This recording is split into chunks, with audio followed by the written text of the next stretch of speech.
Ang bilis talaga ng karma mga kababayan, no? Digital! Akalain nyo mga kababayan, ilang araw lang matapos i-anunsyo ni Gwen Garcia mga kababayan na kinasuhan niya si Dean Chase doon sa NBI mga kababayan. Wow, NBI? NBI talaga ha? At hindi lang si Dean Chase ang kanyang kakasuhan, pati na rin yung lahat na nag-share, lahat na nagkomento doon sa mga post ni Dean Chase mga kababayan. Yan ang kanyang banta. Ay ngayon, minalas ang Gwen Garcia nyo mga kababayan dahil sinuspindi siya ng ombudsman ng 6 na buwan. Siyo. Ibig sabihin mga kababayan, hanggang sa katapusan ng kanyang termino, hindi na ito makakabalik sa pwesto. At malamang sa malamang, 6 na buwan hindi na ito makakabalik si Gwen Garcia mga kababayan sa Kapitolyo. Dahil mukhang matatalo. At ang masakla pa dito mga kababayan, kahit pa'y suspindido siya ha, kahit pa'y hindi siya mananalo sa susunod na termino, ay tuloy pa rin ang kaso niya sa ombudsman. Tungkol ito sa mga kwari-kwari mga kababayan dyan sa lalawigan ng Cebu. At ewan lang natin na, kabilang ba ito sa mga tinapik ni Dean Chase? Maraming tinanong si Dean Chase mga kababayan tungkol sa di umano'y kurakutan dyan sa kanilang lalawigan. Ngayon ang ombudsman na mismo ang nagsabi mga kababayan, may nakita silang anomalya. Kaya pa iimbestigahan at sinuspindi si Gwen Garcia mga kababayan. Panoorin niyo po ha. Di sa ko magsinggit karong adlaw, di na ko ipakita nga kung ganang kuan ugat sa akong ulo karon. Hindi mo na daw sisigaw si Dean Chase ngayon mga kababayan at ayaw pa niyang ipakita ang kanyang ugat sa kanyang ulo. Mukhang nag-cool down si Dean Chase mga kababayan ngayon dahil parang na-vindicate siya mga kababayan dito sa ginawa ng ombudsman. Oy, good job ombudsman ha, Samuel Martires. At least, paraon kang inimbestigahan na kakampi ni Ngagba. Kaya si Dean Chase mga kababayan, medyo nag-cool down. Alam naman natin, kapag nakadapa na mga kababayan, wag nang tadyakan. Hindi naman tayo kagaya ng mga ugali ng mga Ngagba na nakadapa na tinatadyakan pa. Hayaan na muna natin, gumugulong naman ang kaso niya sa ombudsman Kaya nag-cool down ng kaunti lang naman. Si Dean Chase mga kababayan. Magbinuotan sa karon because magpapakabait muna tayo ngayon. Thinking this last few days ba? Weeks even na it's been bothering me. It's been bothering me. Meron talagang mga tao na katagbawan. Walang satisfaction mga kababayan. Hindi nakukontento. Grabe sa. Can you imagine? Grabe. Can you You've imagine? gone through 8 elections. 8 elections. Still yearn for power? Ang tinutukoy niya mga kababayan si Gwen Garcia. Diyan na siya tumanda mga kababayan sa pwesto. And then hindi pa nakukontento. Gusto pa ng more. More and more.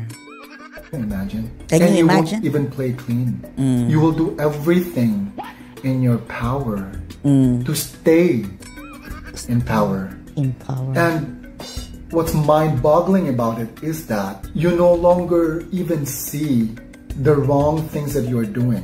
Correct. That kind of person to me is really dangerous. I don't know about you, between you and me, that's an extreme case of narcissism. Narcissism. Because you no longer are seeing that you're already hurting yourself and the people around you. Correct. It's crazy to think that there are people like that out there. More so is the governor of Cebu. By the way, sinuspindi ng ombudsman, 6 months. So ano ngayon? April, May, June, July, August, September, October. Last week na sa October siya babalik ba kababayan kung babalik man. Kung mananalo. 8 elections. 8 elections. Walang kabusugan. Hindi nakukontento. 8 elections. Kita tanan ba? Tayong lahat. Namangyod tayo mga points sa atong life na mayroon naman tayong points sa ating life. Naagi-an na to ang kanang dark phases in our life. Na nadaanan natin ang mga dark phases ng ating life. Even you. Ikaw gatanaw. Ikaw mismo. Ikaw. Even you! Ikaw nanonood. Ikaw ng video karon. Ako? Wala akong alam dyan na. Tayong lahat ng nanonood mga kababayan. Mayroon tayong talagang mga dark faces. Parang buwan ba may dark dark side of the moon, dark face sa moon. Parang si Admiral, mayroong mga dark na sa kanyang mga tagiliran. Ganyan. Niagisad ka. Dumaan dark tayo phases in your life. sa mga dark phases sa ating life. Even me. Even me? Kitang tanan ni Agi anak. Tayong lahat dumaan dyan. Pero matagbaw man taoy, we know how to call it quits. Pero umaabot tayo sa punto na tama na. Tama na. We call it quits. We know when to say enough is enough. Enough is enough. Ako mismo, my life is an open book. Kahit ako, my life is an open Anang book. mga kaagi na ko, naatanan sa Facebook. Lahat ng mga pinagdaanan ko, andun lahat sa Facebook ko. Nandun sa Facebook niya, mga kababayan, na Dean Chase, i-follow niyo mga kababayan. Tanan. Lahat. Anyone can ask a question about it. Anyone. Ni agi ko bisyo, ni agi ko kanang palahubog, ni Dumaan siya sa bisyo, mga kababayan. Lasinggero. agi, grabe. Grabe. Kaya ko, magod ko, spoiled magod ko, ako'y kamanghuran. Dahil spoiled child na siya, mga kababayan, dahil siya ang youngest. And then, I come from a well-off family sa gyud. At may kaya rin ang kanyang pinanggalingang pamilya, mga kababayan. I'm not bragging or anything, but I do Kasi hindi naman sa pagmamayabang. come from a well-off family. May kaya ang kanilang pamilya. And pero, despite all of that, Pero, kung mura nga edad, despite all of that sa kanyang murang edad, naka-realize man ko na enough is enough. na-realize niya, mga kababayan, na enough is enough. So you know what I did? I cleaned myself up. I took law school. Abogado pala si Dean Chase, mga kababayan, ha?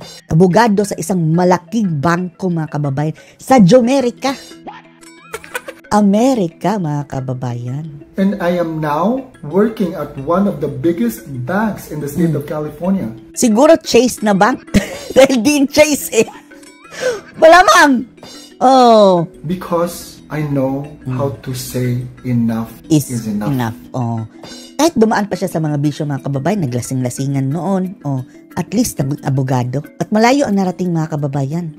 Mao na ako yun yung pirmi ibalik-balik yun. Always yun ako isultig yun. It Kaya paulit-ulit ko itong sasabihin. only takes one decision to ruin your life. The same way that it only takes one decision to make it better. Make it better. Mao na always yun ako na ibalik-balik. Mao nang Yan. Inuulit-ulit ko talaga yan. suko kaayo ko Kaya galit na galit sa ako. bangag administration. Sa bangag administration. Kaya they're normalizing crimes and it's insane. Wow. Grabe ang talamak na drogas nila Grabe ang talamak na droga. They are normalizing crimes. sa Pilipinas. Grabe kaayo ang crimes. Now going back to Gwen. Wala siya katagbawan, guys. Walang kabusugan. Hindi nakukontento si Gwen Garcia daw, mga kababayan. Grabe. Grabe. When is enough enough? You know what I mean? Mayo unta ba? Nga kanang Mabuti sana kung muduwa man gani ka, at least play clean. maglalaro ka, play clean. Patas. Kana ganing dili ka maghingnaod gani. Yung nga hindi ka nagmamagaling. Maluoy pa siguro mga tao nimo. Baka maawa pa mga tao sa'yo. Wala, grabe. Pero hindi. Yung ginagawa niya, grabe. Grabe ka, nisamot ka kamangtas. Lalo siyang nagiging hudas. Tanang musturya nga against nimo, tanang comment. Lahat ng mga taong nagsasalita laban sa kanya, lahat ng komento. Even though naa sila sa ilang sulod, sa ilang katungod, Even though andon sila sa kanilang karapatan na magsalita, their constitutional right to their make that constitutional comment, right to make that comment. to be able to express their grievances. They can't even do that. Kaya imong kasuhan. Hindi nila magagawa yun dahil kakasuhan nyo, Gwen Garcia. Pati nga nag-like, mag-comment, mag-share. Yun ang sabi ng mga abogado nila eh. Pati mag-komento, mga kababayan, mag-share. So I trust that Libo-libo ang makukulong. Ngayon, mukhang siya ang nakarma, mga kababayan. Pinasuspinde ng ombudsman. At ewan na natin na kung anong parusan yan. Sana may kulong din, mga kababayan, kapag mapatunayang guilty. Cebuanos already know what to do on May 12. On May 12, sa election. And I think that they are seeing your true colors already. Sayang, from the very beginning, I have been watching you. And you were once a good governor. What happened, Gwen? What happened? When you sided with the Bangag administration? Nung napunta na sila doon kay Ngagngag, mga kababayan. Pero unang-una, ayaw niya kay Ngagngag, mga kababayan, ha? Dahil Marcos. Pero later on, mga kababayan, parang mga dilaw, di ba? Ayaw dati kay Bangag, tapos ngayon, sama-samang babangag muli. And you betrayed the Dutertes? That was when your political career ended. Correct. You're doing this to yourself. Do not blame anyone. Do not blame anyone. The people who are expressing their grievances as to how you are running the province of Cebu. Do not blame anyone but yourself. This is all on You! It's sad, really, because you don't even know it. You can't even see it. You can't even Kaya mga see. tao sa palibot ni mo, yes, Kaya yung mga tao na sa paligid mo. yes, go, oy, na, Yes, Gob. Oh, kung makasulsul mga kababayan. hey, go, bitaw, go. Oo, oo nga, Gob. I'm sure inana mga tao sa mong palibot. I'm sure ganyan yung mga tao dyan sa paligid mo. Pinipraise mga kababayan. Kaya hindi niya nakikita ang kamalian. Sorry, I'm not like that. I'm not even into politics. But I know the difference between right and wrong, good and evil. It just pisses me off every time na naay mga public servants nga mutamak-tamak ganin sa mga tao ganin na wala ganin kibaw sa ilang mga katungod. It pisses me off na every time na mayroong mga public servant na inaapak-apakan yung mga taong hindi alam ang kanilang karapatan. Pisses me off. And that's why I'm doing the things that I do. It's not because I want to run for an office. Oo nga. No. Far from that. It just pisses me off when a public servant tramples on the rights of the Filipino people. Correct. It pisses me off every time. Agree. And I hope that in time, after the elections, you will see that it was game over for you. It was game over for you.